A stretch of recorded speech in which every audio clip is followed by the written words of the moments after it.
Welcome to footballgameplan.com, where football makes sense. I'm memory hunters off the playbook, bring you an NFL Week 5 preview between the Chicago Bears and the Jacksonville Jaguars. So let's look at some keys to victory for both teams, starting with Chicago.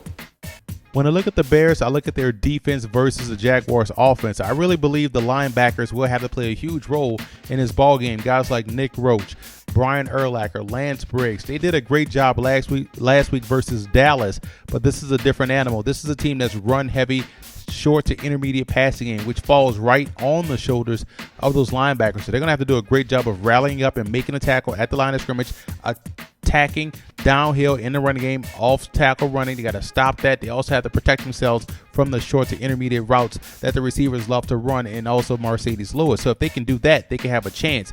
And you look at the offensive side of the football. One thing about the Bears offense, they do a great job of running the inside trap. So let's go back inside. Let's go inside the lab to see how the Bears go about accomplishing running the football utilizing trap blocking.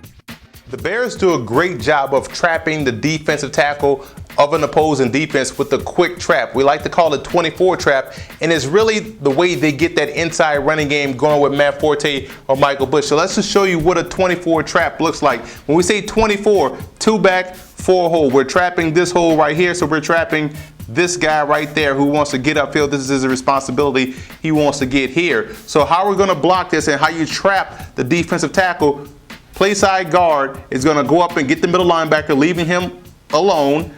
Play side tackle runs up, get this backer. Tight end wants to kick out that defensive end. Center's going to block down. Backside offensive tackle will walk up and get this linebacker. Here's the guy that's going to come around, trap, boom, kick him out. Quick turnaround, shoot through the hole. Simple football is always effective if you have an over-aggressive defensive tackle. If the Jags are going to get aggressive and try to get pressure on Cutler, they could walk themselves right into a trap, and this could be a big game for Chicago.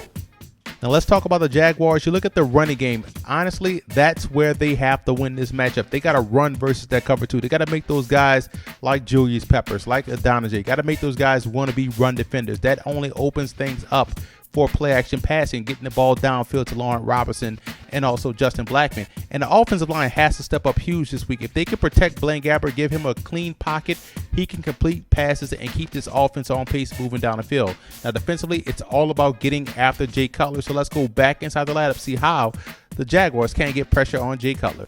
The Jaguars have to get creative in their blitz packages in order to get to Jay Cutler. And what I have drawn up on the board is a safety illusion blitz, a free safety blitz. We're going to blitz the free safety, A-side gap, and we're going to look at how we can get Cutler to do what we want him to do. The defense is an unbalanced under front. It gives the illusion of 8 guys coming, but really we're only going to send 6. So I'm going to show you how we're going to have this thing set up. Under front, we move this tackle over the nose. He's going to come here, shoot this A-gap, boom. We got this tackle coming this A-gap, bang.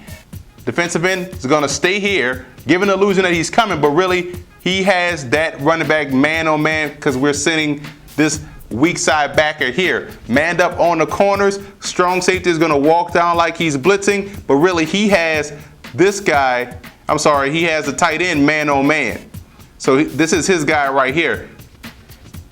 Play side linebacker, boom, he's coming. Defensive end, play side defensive end, boom, he's shooting that gap. Linebacker gives the illusion that he's coming, but he has the tailback, so that's his guy. So you see, we already matched up on the 2 receiving targets right here. Now you have the free safety coming, boom, play side A-gap. Cutler has a tendency to hold the football a little bit too long. If he guesses wrong, the Jags can find themselves either with a sack or a big turnover. My X factor for the Jaguars has to be Mercedes Lewis. Anytime you have a very good tight end as Mercedes Lewis, it's kryptonite to a cover 2 defense. They got to get him the football. And you look at Julius Peppers as the X factor for the Chicago Bears. Last week they moved him all around the formation. They got to do so again to disrupt what Jacksonville wants to do offensively.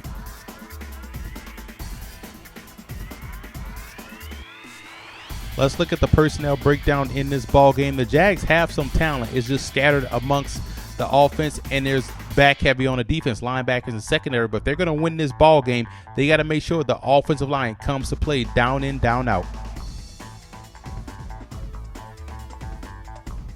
I'm going with Chicago in this ball game. I like the well-balanced offensive attack I saw last week versus Dallas. Defensively, the linebacking core is quite possibly the strength of this defensive unit, and if they can cause disruption in the running game and put Jacksonville in third and long, second and long type of situations, then the Bears will be able to dictate how they want this game to go, which could result in a victory.